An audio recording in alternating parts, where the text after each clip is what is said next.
Welcome, dear viewers. You're watching ERi-TV. I'm Barsaba Takhla, beginning this broadcast with the major headlines for today. Eritrea participates in ministerial meetings of the Group of 77 in China. World Tourism Day celebrated in Asmara.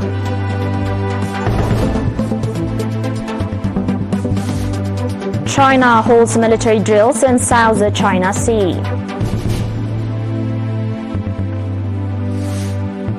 And Congo accuses Rwanda of aiding armed groups.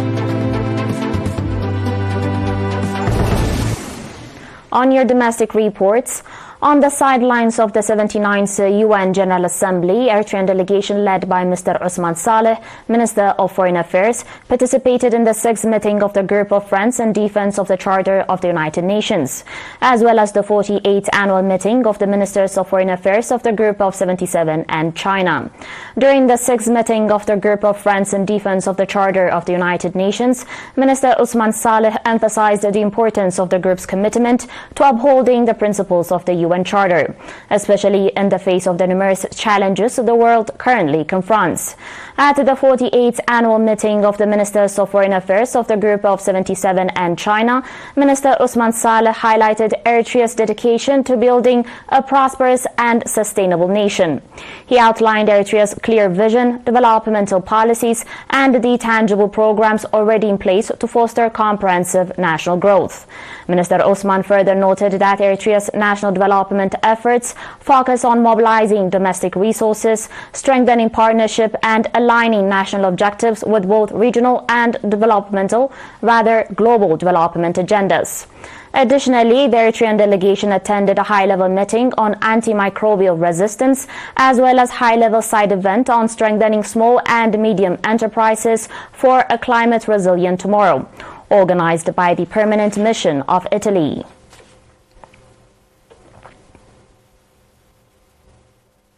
World Tourism Day, observed annually on 27 September, was celebrated for the 29th time at the national level in Asmara under the theme Tourism and Peace.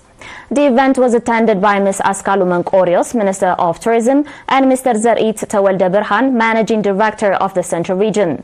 Ms. Lia Gabrab, Director General of Tourism in the Central Region, highlighted that the primary objective of the day is to raise global awareness of the socioeconomic significance of tourism sector and to assess the progress made in the context of national development programs.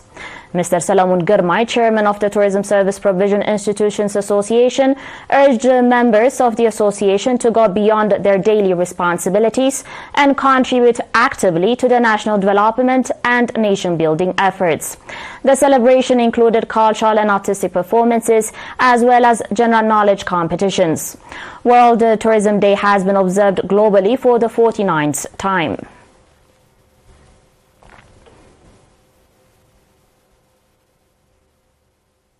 The National Association of Eritrean War Disabled Veterans has received material support valued at $146,000.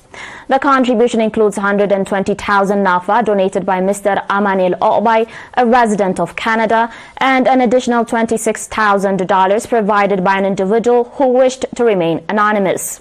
Mr. Mohammed Noor Idris, Head of Organization and Information at the Ministry of Association, stated that the support consists of wheelchairs and sanitation supplies. He praised the generous initiatives of the donors and urged other nationals to follow their example in supporting members of the association.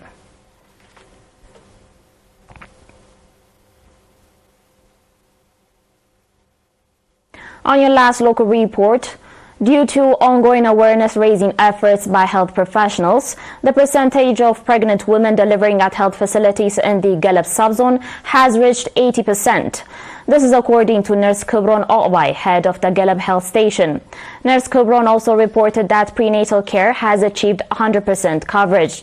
He encouraged local residents to continue supporting pregnant women in choosing health facility deliveries to ensure the safety of both mothers and infants. He further highlighted that the maternity waiting rooms for expectant mothers are providing commendable services, and that the prevalence of malaria in the subzone is now nearly under control. However, residents pointed out that patients requiring advanced treatment still need to travel to Keren and Filderab, calling for the revitalization of the community hospital to address this need.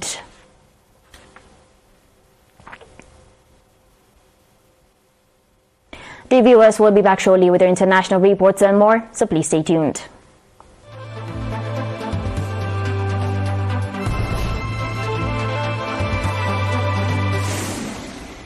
Welcome back. Chinese air and naval forces are conducting maneuvers in the disputed area of the South China Sea. The military said this on Saturday in the hours after the country's top diplomat discussed ways of reducing regional tensions with his U.S. counterpart. The news comes after Australia and the Philippines said that their militaries would hold a joint maritime activity with Japan, New Zealand and the United States in the exclusive economic zone of the Philippines. The Chinese drills will include routine early warnings and reconnaissance exercises, as well as patrols around Scarborough Shoal. The Southern Theatre Command of the People's Liberation Army said this in a statement, but gave no further details.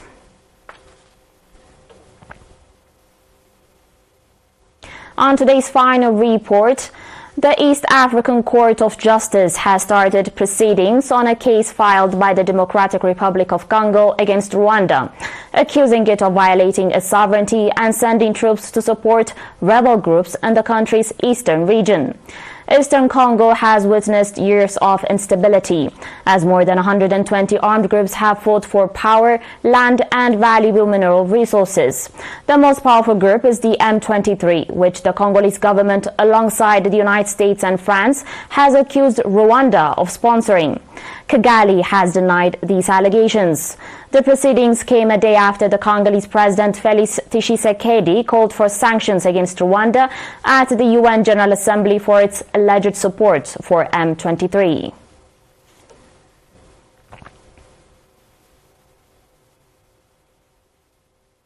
You're still watching us on ERi-TV. Dear viewers, and now recap of the major headlines.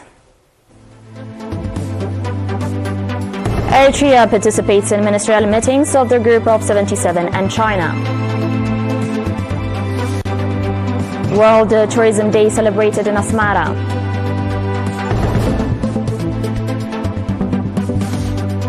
China holds military drills in South China Sea.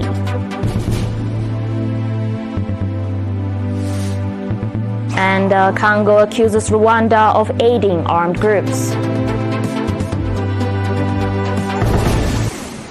That was it for today, dear viewers. Thanks for watching and have a good one.